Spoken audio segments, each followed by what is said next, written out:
Assalamualaikum warahmatullahi wabarakatuh.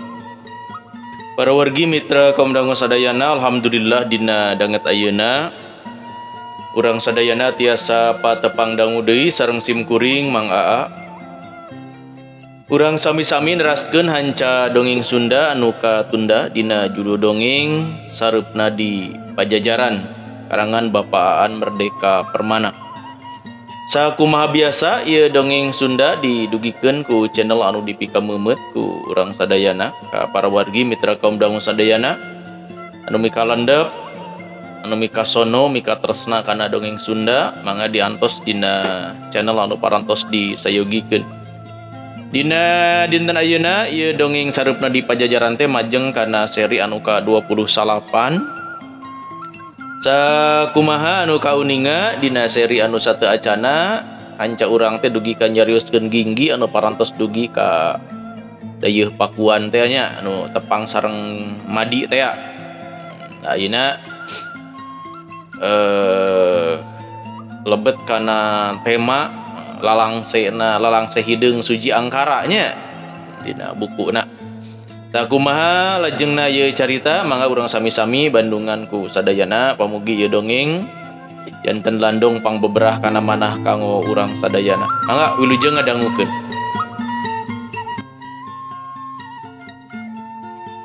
Samemeh dibawa ngadep ka Ki Bagus Seta pikeun ngalamar gawe ku Madi, Ginggi diidinan pikeun jalan-jalan ka alun-alun. Sia perlu nyaho kaayaan dayeuh Pakuan engke sore bakal aya karesmenan ingkang Prabu Ratu Sakti sang mangebatan bakal sumping ceuk Madi. Ari kisilah eudeuh maturan kaula moal pan aing mah sibuk di karaton. Komo ieu aya acara tapi ulah abong ku kulunuan sorangan. Sia sakarepna komo mun nyieun gara-gara mah bisi dihukum gantung ke sia ceuk Madi ngawawadian. Ginggi unggek tanda rek ngagugu kana kahayang Madi barina oge rek nanahawan atuh nyieun ririweuh teu pupuguh. Ginggi kaluar ti imah niatna rek muru alun-alun.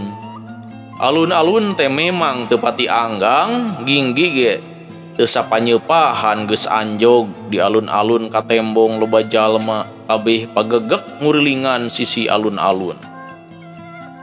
Di sisi alun-alun aya papanggungan dihias ku rupa-rupa kelebet atawa bandera atawa umbul-umbul ngan kalolobaan bandera teh sarua. Nyaeta bandera Pulas Hideung saheab di tengahna aya gambar benteng celuk 8 pulas koneng. Ya gambar bentang maksud teh gambar bentang celuk 8 pulas koneng katelahna teh Pramugya Ha Pajajaran. Bareto guruna nerangkeun yen Pajajaran boga kelebet anu wangun bandera atawa wangun umbul-umbul cenah teu sambarangan dikelebetkeun kajaba ari upacara penting, upacara sinewaka di karajaan, bandera dipasang keur ngayakeun peperangan, bandera dikelebetkeun lamun aya panglima perang anu gugur di medan perang, bandera Pramugya Ha Pajajaran dikelebetkeun setengah tihang. Jadi lamun ieu informasi bisa dipercaya sabenerna masang bandera setengah tihang pikeun nembong ke nagara keur sedih kingkin teh nya geus aya ti baheulana. Kamari manehna sarua atas jalan-jalan tapi di dieu can aya papanggungan ieu ukur nembongkeun yen urang dayeuh Pakuan bisa gawe gancang teu leleda. Amang naha eudeuh aya naon ieu teh? Ginggi tumanya kalalaki umur tengah tuwuh anu keur mamake duduk puy cetok. Har itu apanan poe ieu teh keur aya ujian kabinekasan para prajurit anu lulus bakal naik pangkat ingkang Prabu oge eudeuh ngeresakeun nongton ceuk anu ditanya. Kangaran Prabu Ratu Sakti sang mangabatan ginggi geus apal ngaliwatan obrolan jeung Ki Darma sawaktu dimumunggang Gunung Cakrabuana tea ngan meureun ari jonghok jeung jinis nama nya kakara eudeup ayeuna. Sabot panun poe sore sumorawat tebeh kulon ngaliwatan iuh-iuhna ing tangkal caringin. Kadenge geder peterna sora gamelan karasahan daruan atawa meus-meus halon ampir teu kadenge. Nya ieu cenah gamelan anu katelahna degung monggang teh gamelan asli ciptaan urang Pajajaran. Ciri khas gamelan degung monggang teh kabeh laras anu tilu ngahiji dina hiji alat, laras pelog, laras madenda jeung salenro aya di dinya. Jadi lamun aya anu nyiptakeun lagu gabungan pelog, madenda jeung salenro bakal bisa pisan. Ari anu ayeuna nyaeta sabada diropea ku Mataram lagu laras pelog nya ukur ditabeuh dina gamelan laras pelog komo laras salenro mah. Basa gamelan ditabeuh handaruan rakyat anu lalajo ngadadak dariu. Nu lalaki marendeko nu awewe aremok pantesan dati lawang saketeng aya aleutan anu nanggung jampana. Di luhureun jampana aya sang raja Pajajaran. Tukangeunana oge aya sababaraha jampana kabeh dieusian ku pangagung karaton kaasup permaisuri jeung putri raja. Ginggi sabenerna hayang jiga batur sirah ngeluk basa aleutan pangagung ngaliwat ngan bae manehna tetep panasaran hayang neuteup raja. Geuning disebut Raja Pajajaran teh umurna ngora keneh pisan. Meureun paling kolot teh pana 40 tahunan. Diuk dina jampana nu jieun tina jati pilihan jeung diukir ku relip-relip anu endah. Kayu ngagenclang herang balas ku pernis ku minyak muncang. Sang Prabu katembong gagah dina mastakana aya mahkota anu dijieun tina emas murni. Ditaretes ku mutiara jeung merah dalima. Sapasang cepilna dihias ku susumping anu oge dijieun ku emas murni. Ceuk Ki Darma harita Pajajaran teh boga mahkota utama anu katelahna mahkota Bino Kasih Sang Hyang Pake. Tapi ceuk Ki Darma ieu mahkota raja anu dijieun dina zaman Prabu Tarusbawa, raja kerajaan Sunda teh teu dipake ku sambarang raja anu ngalaman mamake maukur Prabu Linggabuana jeung Prabu Nilawastu Kancana raja kerajaan Galuh. Raja anu katilu anu make mahkota Bino Kasih Sang Hyang Pake nyaeta Sri Baduga Maharaja Prabu Siliwangi tea.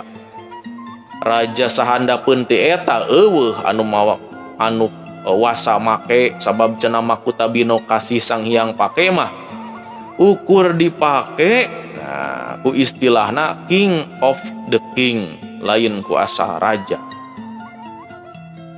Lamun mah ayeuna Prabu Ratu Sakti mamake mahkota eta sabenerna nyieun deui jang pakieun inyana.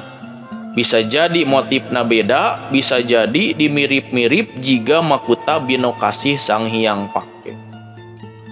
Ayeuna dina zaman kiwari nya dina zaman modern masih keneh aya nu ngaku ngapi milik mahkota Pajajaran.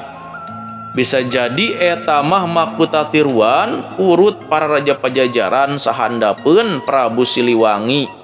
Ari anu asli mah duka di mana? Harita teh iring-iringan raja lumayan panjang, panghareupna aya 12 prajurit tarumpa kuda. Kabeh buukna panjangan digelung kaluhur sirahna diiket anu dihias ku ornamen logam perak. Kabeh teu dibaraju tapi dipasang leungeunna dipasieup ku pinggel logam perak. Kabeh dicalana sontog jenis buludru. Buludru kasar warna hideung. Calana sontog teh dipindingan ku samping batik kebat anu dilipat dua. Tukangeun jajaran jampana aya deui 12 prajurit anu tarumpah kuda sadarea markel kalebet boh bandera boh umbul-umbul. Bandera Pramugia Pajajaran mah tetep aya. Rombongan katilu anu kaluar teh aleutan anu diwewengku ku Mojang jeung Jajaka. Mojangna laluis gareulis, Jajakana nya karasep nya garagah. Ngaliwatan juru panona gingging ngitung aya 20 Mojang jeung 20 Jajaka laleumpang. Sakumna Mojang ngagunakeun pakaian warna hejo daun jeung koneng gedang. Para Jajaka naranggeui baki anu pidung ku rupa-rupa kekembangan. Ceuk Ki Dharma Bareto warna kain anu diproduksi ku lokal mah cenah warnana teu loba, lamun teu bodasnya warna tarum. Eta oge aya warna koneng dijieuna tina tutuwuhan koneng. Mun warna hejo udang daunan anu diracek di ala caina, lamun beureum tina gambir atawa bencoy. Lamun hideung campuran taneuh liket jeung daun tarum. Bulau atawa biru mangrupa campuran apu, hejo cai daun, taneuh liket jeung koneng. Kabeh warna anu dijieun ku tukang kanteh atawa tukang benang lokal mah moal moncorong. Ta anu diparake ku para putri karaton mah bahan kaina didatangkeun ti mancanagara saperti Cina, Parasi atawa Kocin Cina, tangtu hargana kawilang mahal. Nyaksian eta iring-iringan kadenge deui omongan ku Ki Dharma anu jadi guruna yen cenah Bareto dina tahun 1482 rombongan Sri Baduga Maharaja Prabu Siliwangi ngaleut ngeungkeuy ngabandaleut ngembat-ngembat nyatang pinang bedoal nagara ti Karajaan Galuh Kawali kadayeuh Pakuan anu eudeuk dijieun kuseur dayeuh Karajaan Anyar anu harita tacan kapikir naon pingaraneunana. Harita Prabu Siliwangi Prabu Sri Baduga Maharaja nampa waris dua kerajaan, Kerajaan Sunda jeung Kerajaan Galuh. Ku Sri Baduga eta dua kerajaan dihijikeun deui jiga keur zamanna Kerajaan Tarumanagara. Da baheula oge pan asalna hiji nyaeta Tarumanagara.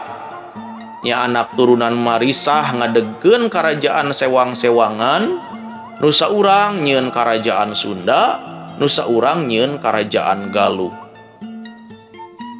Dina hiji-hijikeun deui sakumna abdi nagara ti Kerajaan Galuh dikerid peuti dibawa ka urut kuseur dayeuh Kerajaan Sunda nyaeta dayeuh Pakuan. Anu kacatet milu ti Galuh Pakuan teh ceuk versi buku diantarana nya kulawarga gede ti wangsa Panangkaran anu sadudulur jaradi papatih utama Pajajaran. Aya Ki Jayagiri, guru utama kerajaan anu nyekel atawa mingpin sakumna binayapan ti Pajajaran. Aya papatih anu satia nyaeta Ki Baliang Ulung, Ki Pramudista Jayamenjang, Ki Muria Sangar jeung Ki Sanggara Palak. Ki Dharma salah saurang perwira Galuh oge milu dibawa kana eta rombongan. Ceuk Ki Dharma tina sakitu perwira anu tadina satia satuhu ka Sri Baduga Maharaja, opatan teh lunta ninggalkeun nagara sabab teu tarima kana pangajian raja anu dianggapna teu nyugemakeun. Eta perwira anu opatan teh nyaeta Ki Baliang Ulung, Ki Pramudista Jayamenjang, Ki Muria Sangar jeung Ki Sanggara Palak. Maranehna baroga jasa manggihkeun ngaran Pajajaran pikeun Kerajaan Anyar gabungan Kerajaan Sunda jeung Kerajaan Galuh teh. Tapi dina babagi pangkat opatanana ngarasa teu sugema tur akhirna ngabaruntak. Harita mah basa bedoa nagara ti Galuh ka Pakuan sararea sasat ngarasa jigrah galumbira kebek ku cita-cita yen nagara anyar bakal jaya uladang hasil samiuk nagawe. Eueuh anu nyangka yen genap bulan sabada ngaran Pajajaran lahir, muncul kelompok baruntak sasat gawe baruntak anu lahir tina hate anu kuciwa.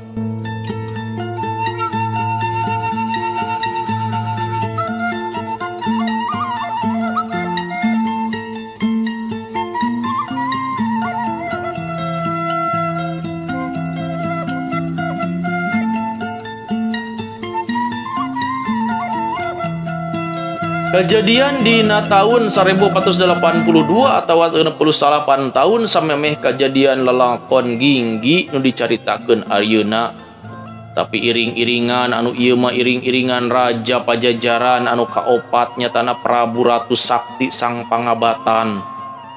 Anu ceuk sakawal oge julukan Sang Prabu Dewa Tabuana.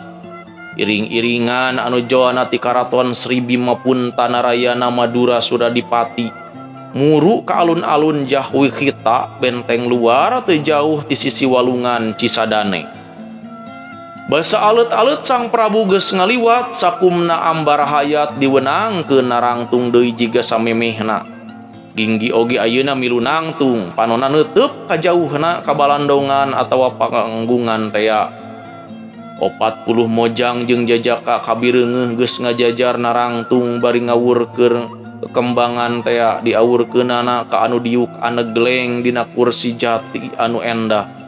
Nya ieu Prabu Ratu Sakti Sang Pangabatan tos calik anegleng di luhur panggung.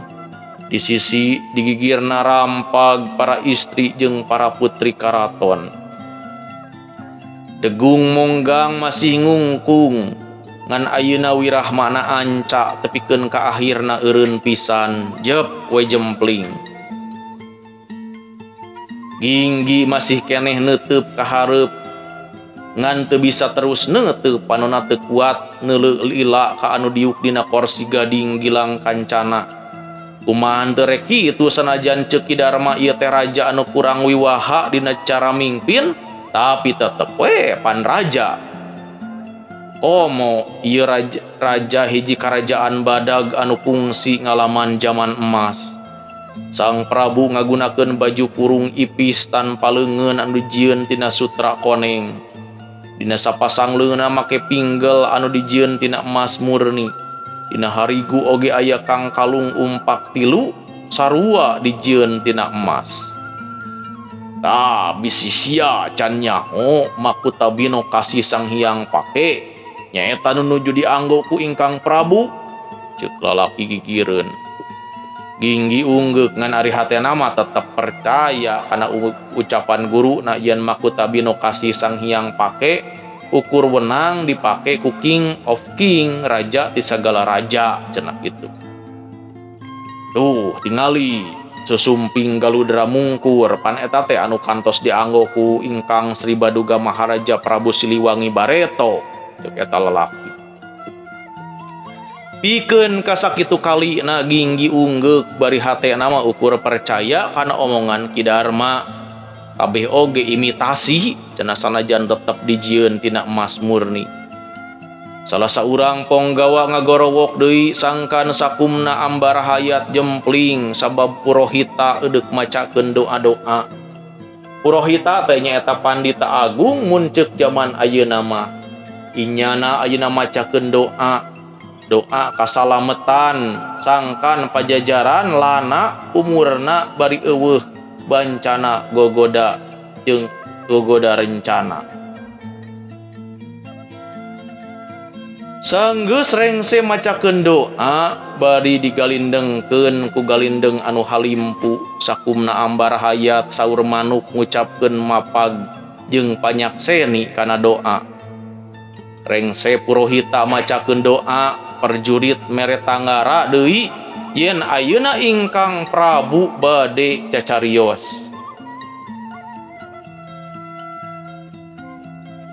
Jep ambar hayat jempling ribuan rakyat sepi jempling. Basa mireungeuh raja jengkar ngadeg tina korsina kadenge sora papan panggung ngareket. Basa ingkang Prabu ngalengkah ngadeuketan sisi panggung sangkan leuwih kabandungan ku rakyatna.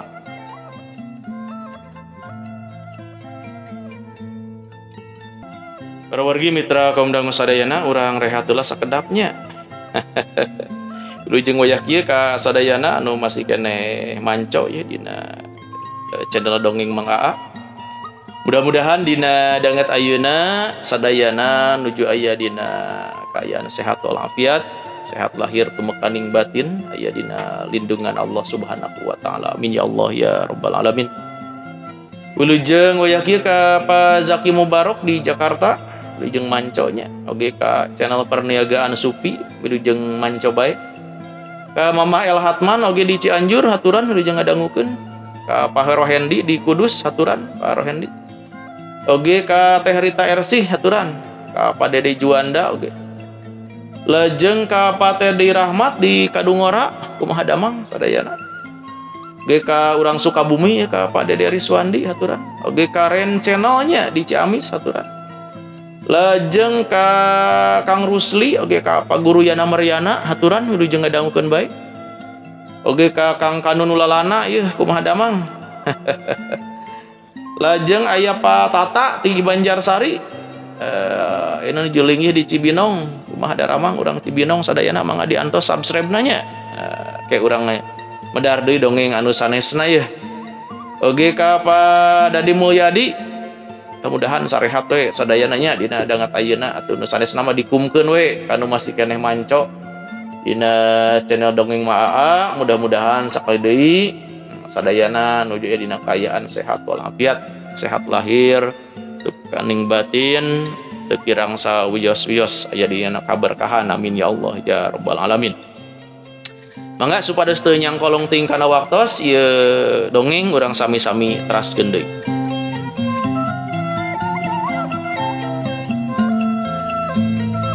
Ribuan rakyat sepi jempling basa mireungeuh Raja Jengkar ngadeg tina korsina. Kadengi sora papan panggung ngareket basa ingkang Prabu ngalengkah ngadeukeutan sisi panggung sangkan leuwih kabandungan ku rakyat. Rakyat beki jempling. Oh harita teh sang raja biantara. Eueuh mangsa kiwari, lamun eueuh mangsa nu kaliwat. Tapi oge mangsa anu kaliwat bisa laju saupama mangsa kiwari bisa dipigawe kalawan daria. Saur raja. Puluhan tahun pajajaran ngadeg, malah geus ratusan tahun kerajaan Sunda aya. Ieu balukar urang sarerea tetep tigin dina ngajaga kawaluyaan nagara. Ribuan musuh ngaganggu, jutaan nu hianat sangkan pajajaran burak. Tapi urang tetep tangguh. Ieu balukar naon? Eueuh deui balukar tina samyukna urang dina rasa anu ngahiji jeung sabeungkeutan. Saur raja, ger anu surak ambal-ambalan tanda panuju kana ucapan raja. Pajajaran tetep nanjeur ku sababoga raja anu kuat jeung rakyat anu pangkuh ngahiji. Ceuk raja, ger deui anu surak ambal-ambalan. Kitu sababna sangkan negara tetep kuat, andika salaku ambar hayat kudu tetep satia satuhu ka raja. Ger deui anu surak. Ngan ceuk raja sanajan pajajaran tetep badag tapi pajajaran oge tetep keur nandangan prihatin. Sanajan nya pajajaran tetep badag tapi wilayah kakawasaanna henteu salega baheula. Utamana wewengkon basisir geus lawas dijabel ku musuh. Bisa jadi musuh teh kuat sabab bisa ngajabelan wilayah pajajaran. Tapi bisa jadi kitu nate alatan aya sawatara wilayah anu geus wani nukangan mindahkeun kasatiaan ti pajajaran jeung biluk ka musuh. Loba wilayah pajajaran anu mindahkeun mayar seba jeung pajeg ka musuh.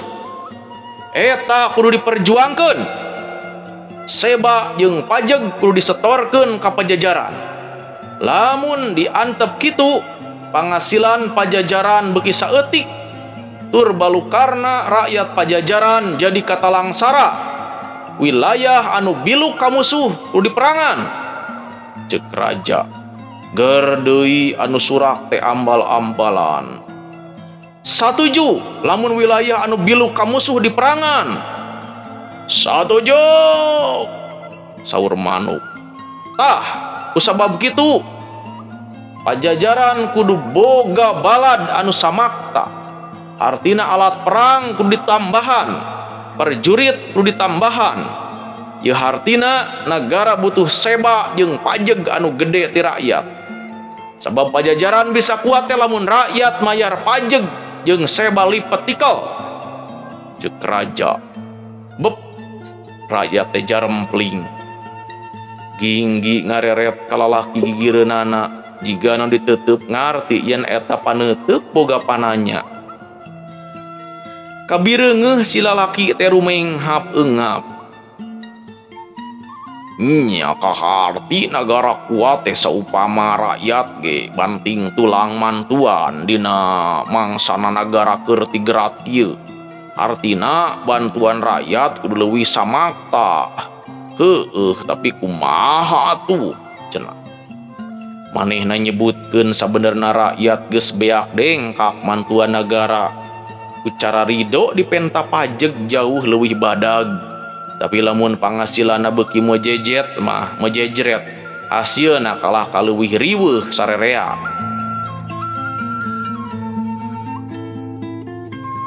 Ka nagara ceuk eta lalaki teu picukupeun tapi bubutuh rakyat loba karo beda.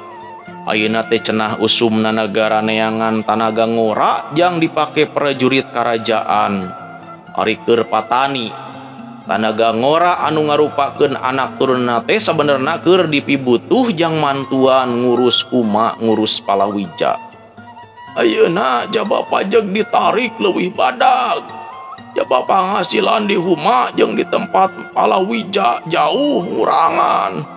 Sabab tenaga gawe ngora loba dimangpaatkeun jang dilatih perang. Nyari weuh karasana ceuk hiji jalma. Disabudeureun alun-alun geus kadenge deui sorak ambal-ambalan. Tetela raja geus ngumumkeun yen ayeuna acara ujian kamiliteran dibuka.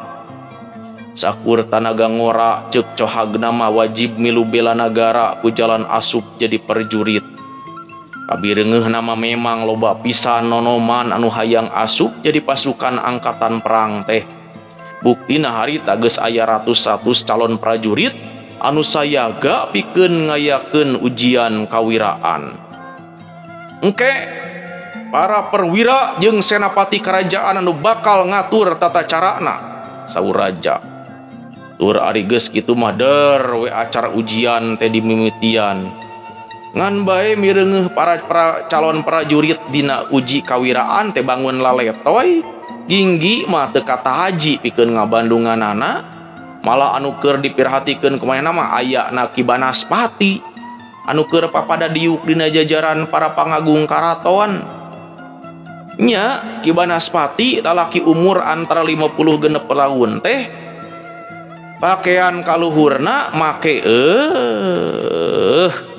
waktosna parantos para wargi mitra kaum dangu sadayana cag urang tunda heula ieu dongeng sareupna di Pajajaran dina seri anu ka-28 insyaallah enjing urang sami-sami teraskeun deui hancaeun keneh urang sadayana.